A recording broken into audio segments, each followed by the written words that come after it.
नमस्ते दोस्तों, आप सभी का स्वागत है हमारे चैनल मिस्टिक आर्काइव्स पर, जहां हम खोलते हैं इतिहास के वो गहरे रहस्य जो आज भी अनसुलझे हैं। आज की वीडियो में हम बात करने जा रहे हैं भारत के सबसे बड़े और सबसे विवादास्पद रहस्य के बारे में। नेताजी सुभाष चंद्र बोस की मृत्यु का रहस्य। 18 अगस्त 1945 एक जापानी प्लेन ताइवान के ऊपर उड़ता है।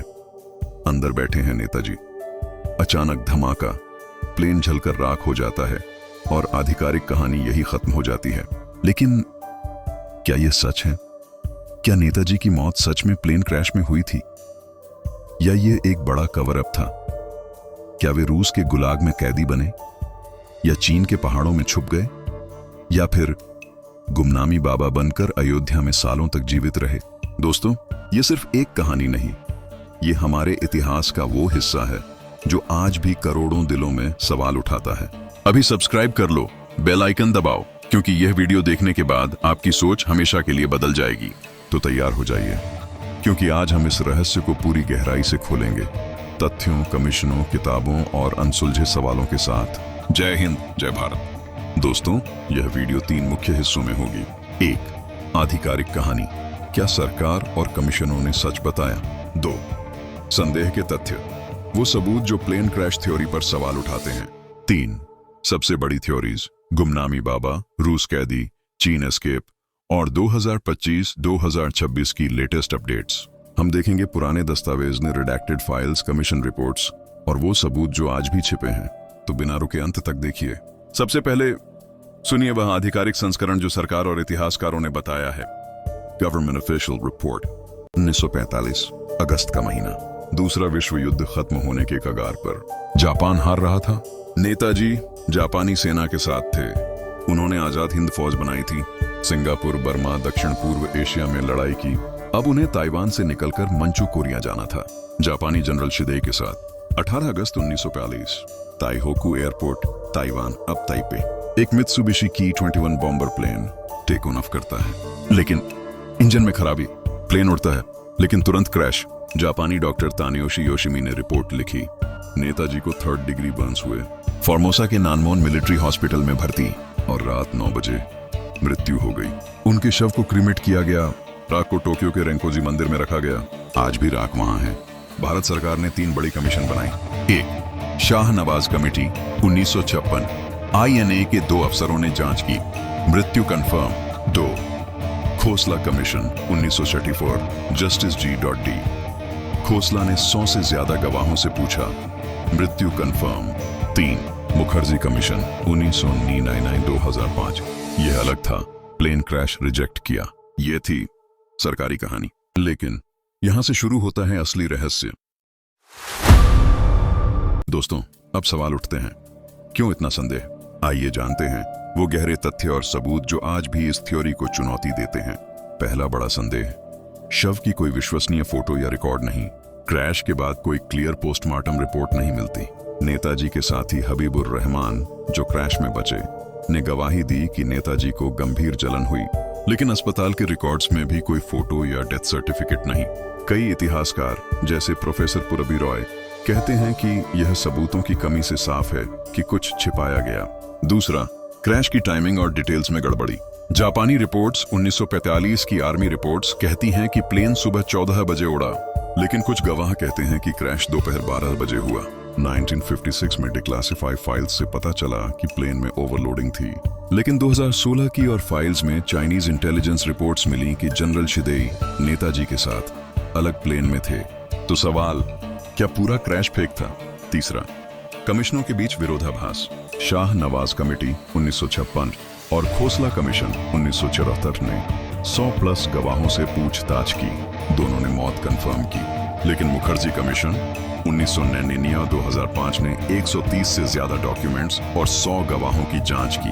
उन्होंने प्लेन क्रैश को पूरी तरह रिजेक्ट किया। कमीशन ने कहा, कोई भी विश्वसनीय सबूत नहीं कि क्रैश हुआ था, और राख का DNA टेस्ट करवाया, जो जापानी सैनिक इचिरो ओकुरा का निकला, नेताजी का नहीं। चौथा, परिवार और समर्थकों के दावे। नेताजी के भाई सुरेश बोस ने 1946 में रिपोर्ट लिखी, मौत फेक है, नेताजी जीवित हैं। नेताजी की भतीजी ललिता बोस ने 1990 में रूस जाकर जांच की। उन्होंने केजीबी फाइल्स में नेताजी के नाम का जिक्र पाया, लेकिन क्लासिफाइड। कई किताबें जैसे कोनोंड्रम अनुज धर में 500 प्लस पेजों में ये सबूत दिए गए हैं कि ब्रिटिश इंटेलिजेंस ने कवर अप किया। पांचवा, लेटेस्ट अपडेट्स 2025 2025 में चाइनीज हिस्टोरियंस ने क्लेम किया कि ताइवान क्रैश में कोई भारतीय यात्री नहीं था। रूसी आर्काइव्स से नई फाइल्स डिक्लासिफाई होने वाली हैं, जिनमें WDI प्रिजनर्स के रिकॉर्ड्स हैं। क्या नेताजी का नाम वहां है? दोस्तों, ये तथ्य दिखाते हैं कि आधिकारिक कहानी में कितने छेद हैं। यह सिर्फ संदेह नहीं, बल्कि एक बड़ा सवाल है, क्या सच छिपाया गया?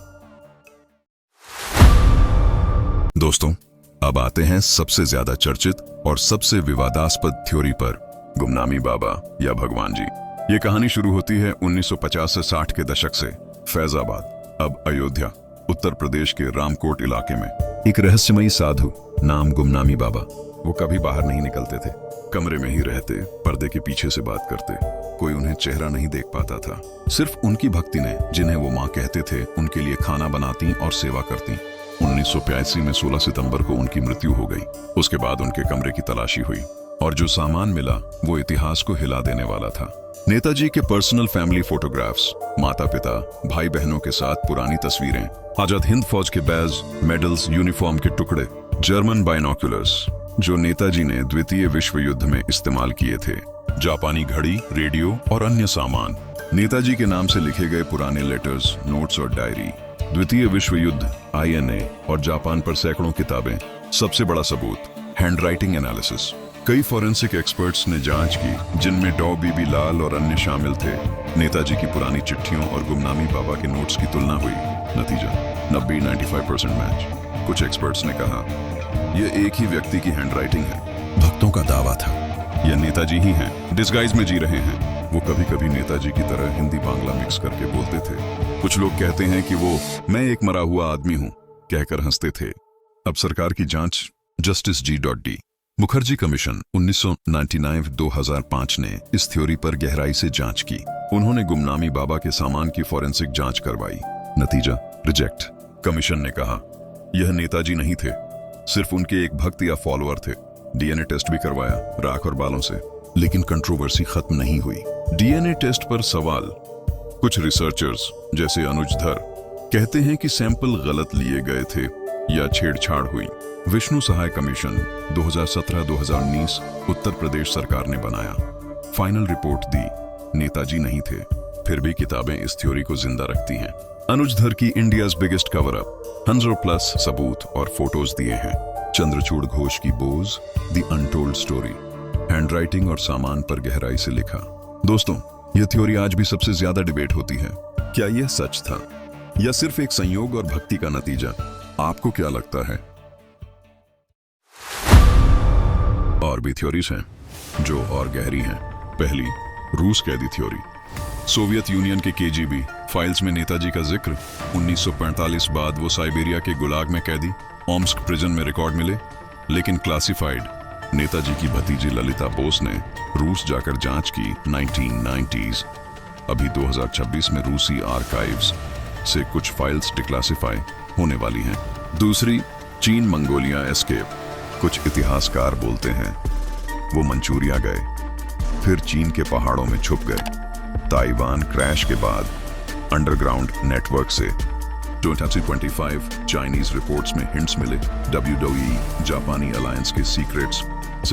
ऑथर्स जैसे चंद्रचूड़ घोष, किताब बोज द अनटोल्ड स्टोरी, बोलते हैं यह सब ब्रिटिश इंडियन सरकार का कवर अप था ताकि नेताजी को हीरो न बनाया जाए। अब सरकार का स्टैंड, आधिकारिक मृत्यु प्लेन क्रैश में, लेकिन रहस्य अभी अनसुलझा। तो दोस्तों, ये रहस्य आपको क्या सिखाता है? नेताजी की मृत्यु सच थी या ये भारत के इतिहास का सबसे बड़ा कवर अप? कमेंट में बताइए अपना विचार। लाइक करो अगर ये कहानी आपको हिला गई, शेयर करो अपने दोस्तों के साथ और चैनल सब्सक्राइब कर लो, क्योंकि हम लाते रहेंगे ऐसे छिपे रहस्य और गहरी कहानियां। जय हिंद, जय भारत।